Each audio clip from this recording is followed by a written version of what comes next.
Telugu Desam party జాతీయ ప్రధాన కార్యదర్శి శ్రీ నారా లోకేష్ గారికి జన్మదిన శుభాకాంక్షలు. మామిడి గోవిందరావు టీడీపీ సీనియర్ నాయకులు పాతపట్నం. ఆంధ్రప్రదేశ్ కాంగ్రెస్ పార్టీ అధికారాలు చేపట్టిన ఫస్ట్ ఈ రోజు ఇచ్చాపురం ఇచ్చేయనున్నటువంటి దివంగత నేత వైఎస్ రాజశేఖర రెడ్డి కుమార్తె శర్మిల ఒక పల్లె వెలుగు బస్సులో ప్రయాణికులతో ప్రయాణిస్తూ ఈరోజు ఇచ్చాపురం చేరుకుంటున్నారు.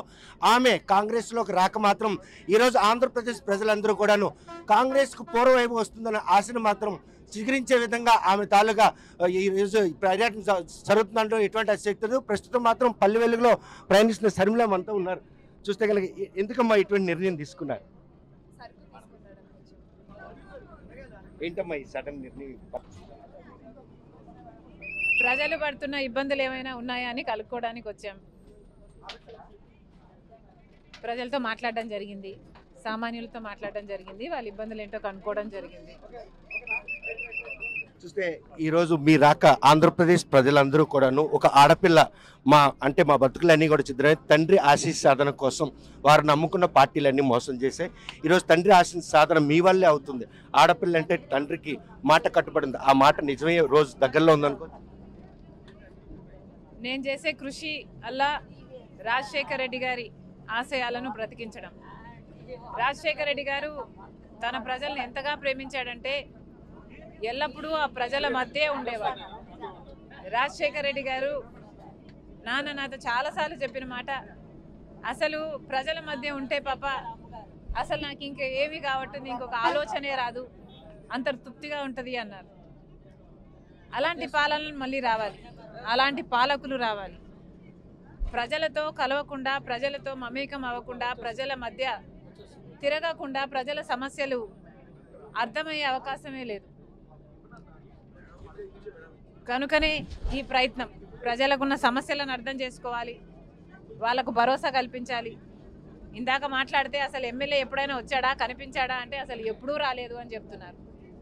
ముఖ్యమంత్రి గారు ఎప్పుడైనా వచ్చారంటే ఎప్పుడూ రాలేదు అంటున్నారు.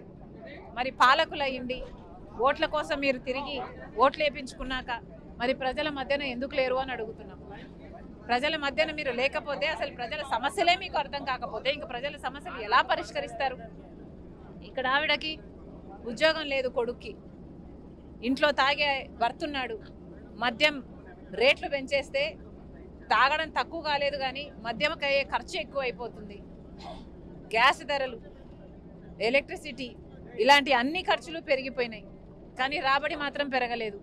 ఇక్కడ అమ్మాయి ఉంది, అసలు వ్యవసాయం ఈసారి పంట వేయడమే మానేశారు. ఎందుకంటే ఖర్చులు అమాంతంగా పెరిగిపోయాయి. రాబడి రెండింతలు చేస్తామని బీజేపీ పార్టీ చెప్పింది కానీ ఖర్చులు మాత్రం, రాబడి రెండింతలు కావడం కాదు కదా, ఖర్చులు మాత్రం 10 పెరిగిపోయాయి. అసలు వ్యవసాయం చేయడం దండగా అనే స్టేజ్కి వచ్చారు అంటే ఇంకా ఎంత బాధాకరం. మిమ్మల్ని చిన్నప్పటి నుండి చూసిన చాలా మంది నాన్నగారితో పరిచయం ఉన్న నాయకులు కూడా ఈ రోజు మీ రాకను స్వాగతించే విధంగా మిమ్మల్ని వచ్చి కలిసేందుకు ప్రయత్నించలేకపోయిన పరిస్థితిలో మదన పడుతున్నారు. వారు కలవలేకపోతున్నారు, ఆవేదన మీలో ఉందా? తప్పకుండా ఉంటుందండి. నాన్నకు దగ్గరగా ఉన్న వాళ్ళను పార్టీలకు అతీతంగా నాకు కూడా కలవాలనే ఉంటుంది. రాజకీయాలు జీవితాలు కాదు, రాజకీయాలు అతీతంగా కూడా ఒక జీవితం ఉంటుంది. కనుక రాజశేఖర రెడ్డిని అభిమానించే వాళ్ళు ఎప్పటికైనా కూడా ఒకటే. నా హృదయం అయితే ఎప్పటికీ వాళ్ళకి తెరిచే ఉంటుంది. వస్తారని ఆశపడుతున్నారు. తప్పకుండా అండి. రాజశేఖర రెడ్డి గారి ఆశయాలు మళ్ళీ సిద్ధింపజేయాలి. రాజశేఖర రెడ్డి గారి ఆశయాలు సాధన కోసమే మనం అందరం రాజకీయాల కోసం ఉన్నాము.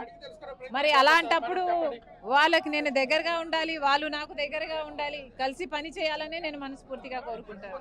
చూస్తే కనుక ప్రస్తుతం ఆమె రాక కోసం మాత్రం రాష్ట్ర ప్రజలు వెయిట్ చేస్తున్నారు. ఆ నేపథ్యంలో ఈ రోజు ఆమె ఇలా పల్లె వెలుగులో వచ్చి ప్రజల సామాన్య పరిస్థితులు తెలుసుకునేందుకు ఆమె చేస్తున్న ప్రయత్నంలో భాగంగా ఈరోజు పల్లె బస్సులో రావడం జరిగింది. చూస్తే కనుక రాష్ట్రంలో పెరిగినటువంటి నిత్యావసర ధరలతో పాటు కుటుంబాలు కూడాను పూర్తిగా సిద్ధమైపోతున్నాయి. ఇటువంటి తరుణంలో తన రావాల్సిన ఆవశ్యకత ఎంతైనా ఉంది. తండ్రి ఆశయ సాధన కోసం ఈరోజు తాను చేస్తున్న ఈ ప్రయత్నంలో ఎవరైతే తండ్రికి ఉన్నటువంటి పరిచేస్తున్నారు వారందరూ కూడా మళ్ళీ కాంగ్రెస్ పార్టీలోకి వస్తారని సంతృప్తిని కూడా వ్యక్తం చేస్తున్నారు. ఇచ్చాపురం చేరుకున్న ఆమెకు మాత్రం కాంగ్రెస్ కార్యకర్తలను కూడా ఘనస్వాగతం పలుకుతున్నారు.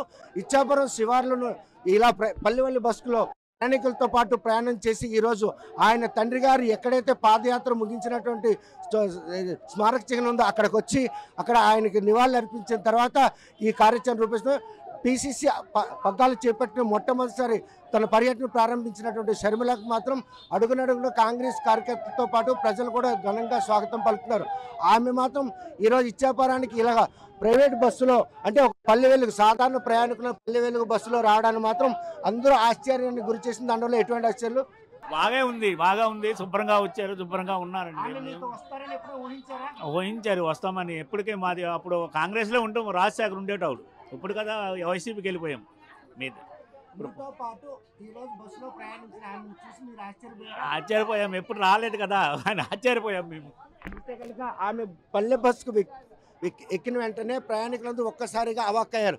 వైఎస్ రాజశేఖర రెడ్డి కుమార్తె ఒక పల్లె బస్సులో వెళ్ళడం, ఆ బస్సులో నాన్నగారు వేసిన కావడం మాత్రం వారందరూ ప్రయాణికులు ఆశ్చర్యపరిచింది.